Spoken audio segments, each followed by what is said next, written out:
síbi tí bàbá mi dé láyé wàhálà ìkan ò gbà ìwà lé kò síbi tí bàbá mi dé gbogbo ibẹ̀ yóò sì máa rọ alimiskinu náà ni tẹ́ bá ṣe ń gbọ́ wọn ní iwájú lẹ́ ò máa gbọ́ wọn lẹ́yìn ẹ̀yin èèyàn kí ló dé ẹ ò lè ṣe kẹ́ má ṣe bàjẹ́ ibi tó bá ń dùn tó ń dán ló máa ń wù yín kó kan ẹ tún rojọ́ kiri pé bàbá mi ò lè lọ wá sí i láláì mú màmá mi lọ́wọ́ ajé ara mọ́ta láyé ẹnìkan ò mà kó bá yín a ò ní kẹ́ má lè tó lé yín àní ẹ lọ tún lé yín tó ẹ yé hùwà ọ̀tẹ̀ mọ́ ẹ yé sọ. ìgbà tí bàbá kú ní Kaula bí wọ́n ṣe lọ sí Egypt àwọn tí wọ́n ṣe lọ́hùn-ún òun ni a fẹ́ máa wò yìí níbi ọjà sí pé Ọlọ́run fúnra ara rẹ̀ nínú Al-Qur'an òun ló pa wá láṣẹ kárin orí ilẹ̀ ayé lọ ká mọ̀ tí ń ṣẹlẹ̀ lórí ilẹ̀ ayé àwọn òwò lọ́sáyé síwájú wa báwo wọ́n ti ṣe wọ́n ṣe dáadáa ni orúkọ wọn bẹ́ńlẹ̀ wọ́n ṣe bá mi ni orúkọ wọn bẹ́ńlẹ̀ ba'da bismillahir rahmanir rahim wa ma arsalna min qablika illa rijalan nuhi ilayhim min ahlil qura afalam yasiru fil ardi fayansuru kayfa kana akibatu alladhina min qablihim وللدار الآخرة خير للذين اتقوا أفلا تاكلون القرآن òtúndó ètò sọ fún wa ipe bàbá rìn káàkiri ilẹ̀ ayé àwọn kìlá máa rí أفلم يسيروا في الأرض فينظروا كيف كان عاقبة الذين من قبلهم دمر الله عليهم والكافرين أمثالها ذلك بأن الله مولى الذين آمنوا وأن الكافرين لا مولى لهم. Ọlọ́run jẹ́ ká mọ̀ pé bàbá nílẹ̀ lórí ilẹ̀ ayé àwọn oríṣiríṣi nǹkan la máa rí ara wọn tó gbọ́ Ọlọ́run ọba gbọ́ ara wọn tí wọ́n lu ayé pẹ̀lú ìgbàgbọ́ Ọlọ́run ara àwọn tó láyé pẹ̀lú nǹkan míì náà àmọ́ gbogbo àwọn tó láyé pẹ̀lú ìbẹ̀rù Ọlọ́run Ọlọ́run ọba nìkan yà sí wọn Ọlọ́run ọba lọ́rẹ́ wọn Ọlọ́run ní gbogbo àwọn tí ò lu ayé pẹ̀lú ìbẹ̀rù Ọlọ́run òun ò yí sọ̀rẹ́ wọn ò sì lẹ́nìkan tí wọ́n ní lórúkọ àyà sí ìdí tó gbé bàbá Mọ̀lánà Sheikh Suleiman Farouk Al-Miskinu Billah tó gbé wọn lọ Cairo láti lọ wo ilẹ̀ Ọlọ́run àtàwọn àrà tó lọ ń dá síbẹ̀ àti gbogbo àwọn nǹkan tí ń bẹ níbẹ̀ òun la fẹ́ fi hàn wá lójú wòran wa yìí.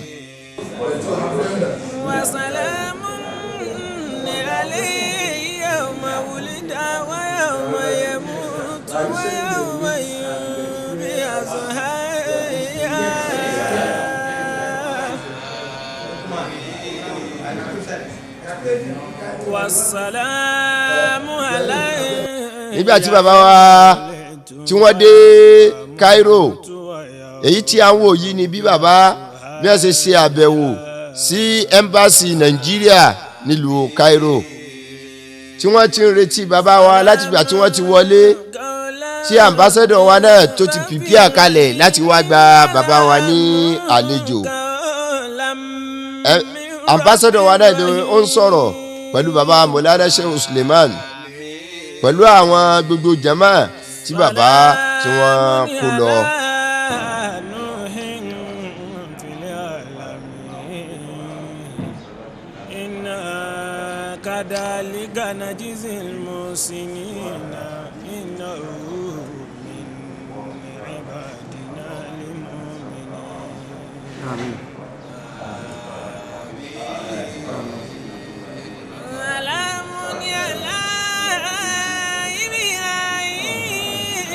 كذلك نجزي المحسنين إنه من عبادنا المؤمنين إنه من عبادنا المؤمنين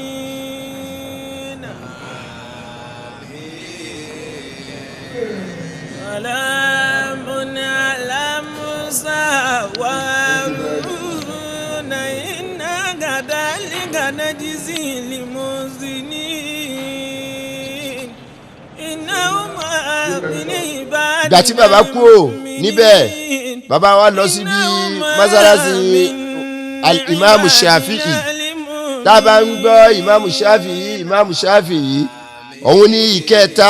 àwọn imam nínú àwọn imam tí a ní ojú ọ̀nà islam tí gbogbo ayé gbà fún nínú ma fíkíù ni nínú ma àkídà ni bàbá wa imam shafi'i òun ní ẹlẹ́kẹta wọn. àbí imam shafi'i ní ọdún 100 ọdún àti 50 tí a ṣe ìjìrá tán ní àbí imam shafi'i ni wọ́n ń sọ yí pé matal imamu wa ulidal imam ọdún tí imamu abu hanifa tí ń jẹ́ àkọ́kọ́ imamu lójú ọ̀nà islam ọdún tó kú ọdún náà ni wọ́n bí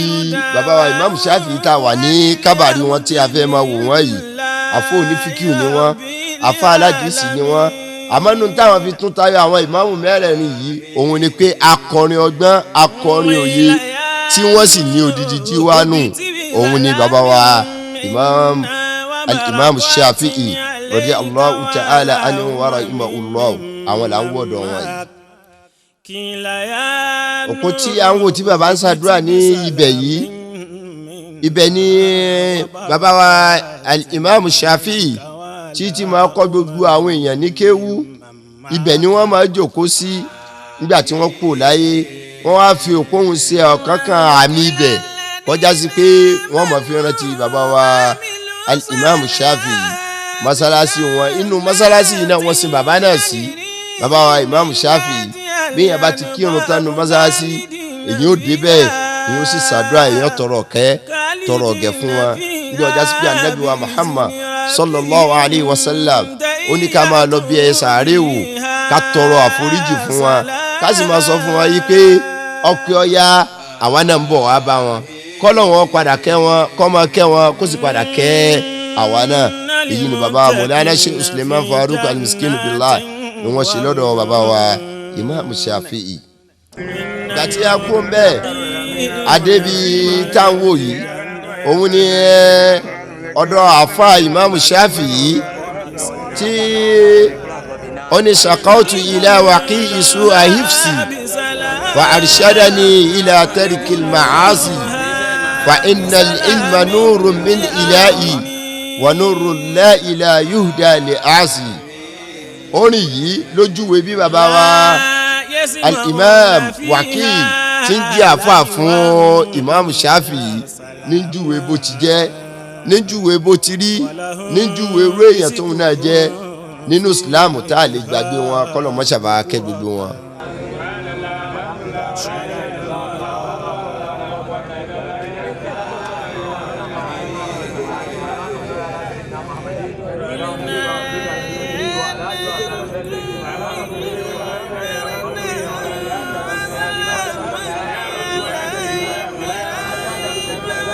ìgbà tí bàbá kúrò níbẹ̀ ibi tí àwọn olójú wòran wà yìí òun ni masalasi Hussein tọ́já sí pé bàbá ń wá ìran ànábì láyé kò síbi kan tá a wá sí tọ́jọ́dọ̀ àwọn eléyìí lọ mọ́ nítorí pé ànábì wa Muhammad sallallahu alayhi wa sallam ó ní bẹ́ẹ̀ yẹn bá ti fẹ́ràn mi bẹ́ẹ̀ bá mọ̀ pé òun fẹ́ràn mi láyé àfi kó bá mi fẹ́ràn Hasan àti Hussein nítorí pé Hasan àti Hussein yìí òun ni àwọn méjèèjì tí mo nífẹ̀ẹ́ jù àwọn yìí àwọn ni Ànábì wa Muhammad ó ní ana minal Hussein wal Hussein minni ó tún sọ báyìí pé ahabba Allahu man ahabba Hussein tẹ́rí yìí èmi àti ẹ̀kankan náà ni mí ẹni bá wá nífẹ̀ẹ́ Hussein tí n bá ń pọ́n Hussein lé ń pọ́n èmi ànábì wa Muhammad lé ni Hussein tá a wá wí òun ní ìkejì ọmọ fún Sayyida Fatima tí ń jẹ́ ọmọ ànábì wa Muhammad tí ń jẹ́ tí bàbá wọn ń jẹ́ Ali tí ń jẹ́ kẹrin àwọn wúlàfà Rashidi. Hasan lẹ́yìn ìgbà tí ìṣẹ̀lẹ̀ tó ṣẹlẹ̀ tí Hasan kú tán ó kú Hussein. Hussein yìí èèyàn dáadáa ni, ẹni Ọlọ́run ni, ẹni tí gbogbo ayé mọ pàtàkì ẹ̀ nínú Islam tá a tún fẹ́ ní máa sọ ìtàn tí ń bẹ láàrin wọn mọ́. Hussein yìí lo ayé bẹ́ẹ̀ pẹ̀lú ìbádà Ọlọ́run, ó lo ayé bẹ́ẹ̀ pẹ̀lú mọ̀, ó lo ayé pẹ̀lú tẹríba títí tó fi di pé Hussein náà kú sínú ìṣẹ̀lẹ̀ kan tó ṣẹlẹ̀. Nígbà tó kú wọ́n wá gbé inú ta gbọ́ òun ni pé nígbà tí ìṣẹ̀lẹ̀ ṣẹlẹ̀ lójú ogun ní Iraq wọ́n wá pa sọ́hùn, wọ́n wá gbé orí ẹ̀ wọ́n wá sin sí Cairo ní Misra. Ìgbà tí wọ́n wá sin ibi tí wọ́n sin orí náà sí òun ni gbogbo wa ń wò tí wọ́n ń tọrọ àlùbáríkà ń bẹ̀, tí ó jásí pé gbogbo tí wọ́n bá sì tọrọ tí wọ́n bá dé bẹ́ẹ̀ ìkẹ́ Ọlọ́run pẹ̀lú àánú Ọlọ́run tó ṣe fún Hasan àti Hussein, pàtàkì jùlọ Hussein tá a wà lọ́dọ̀ rẹ̀ yìí àdúrà máa ń gbà ń bẹ̀. Òun ni àwa ń bẹ̀ yìí ní baba Mọ̀láyánà Sheikh Suleiman Farouk al-Miskinu billahi Gawsul Azami ni wọ́n ń ṣàdúrà ń bẹ̀, wọ́n sì ń tọrọ kẹ́, wọ́n ń tọrọ ọ̀gẹ̀ ìpè kọ́lọ́mbà kẹ́ Hussein. Ẹ̀já rántí pé Hussein yìí òun náà ni ó tún bímọ torúkọ rẹ̀ lè parẹ́ nínú Islam láyé, Ali tí a ń pè ní Zainul Abidin, ẹni tí Farasdaki wò títí tó ní ẹni tọ́já sí pé gbogbo lé lọ́mọ ó ní hadha alladhi ta'rifu al-bat'a'u wa ta'atu'u wal baytu ya'rifuhu wal hillu wal haramu. Kò síbi tí ọmọ Ali Zainul Abidin tá a bá ń dákọ̀ Zainul Abidin láyé, kò síbi tá a tẹ̀sí ẹ̀ sí ọ̀dọ̀ Hasan àti Hussein náà ni. Gàtí baba Mọ̀láyánà Sheikh Suleiman tí wọ́n kó bẹ́ẹ̀ wọ́n lọ sí Asiari University ní Cairo. Library Asiari University òun la wà yìí ni baba ń wo àwọn tírà gẹ́gẹ́ bí a ti mọ baba Mọ̀láyánà Sheikh Suleiman Farouk al-Miskinu billah ìpẹ́ni tó nífẹ̀ẹ́ mímọ́ tí wọ́n sì nífẹ̀ẹ́ àwọn àfáàní.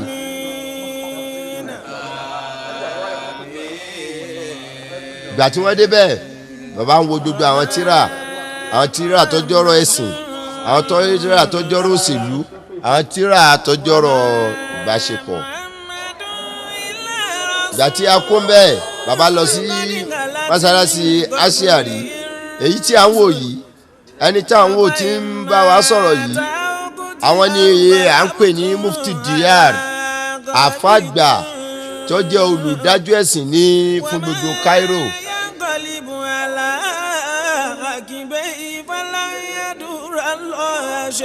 Dr. Sheikh Ali Juma Mufti Dar òun ni wọ́n ń pè wọ́n. Bàbá wa wọ́n ń ṣe ilqa'ul muhadara fún àwọn èèyàn, wọ́n ń ṣe ìbánisọ̀rọ̀ ìdánilẹ́kọ̀ọ́ ọ̀sẹ̀ọ̀sẹ̀ tí máa wáyé. Ọlọ́run ní kí baba Mọ̀láyánà Sheikh Suleiman Farouk kí wọ́n ṣe kóńgẹ́ ìdánilẹ́kọ̀ọ́ yìí, wọ́n ní kí wọ́n wá jókòó, wọ́n gbọ́ ìdánilẹ́kọ̀ọ́ yìí bí wọ́n ṣe gbọ́ ìdánilẹ́kọ̀ọ́ yìí náà ni à ń wò yìí. وكان الله بكل شيء عليما. الذين آمنوا وعملوا الصالحات وآمنوا بما نزل على محمد وآمنوا بما نزل على محمد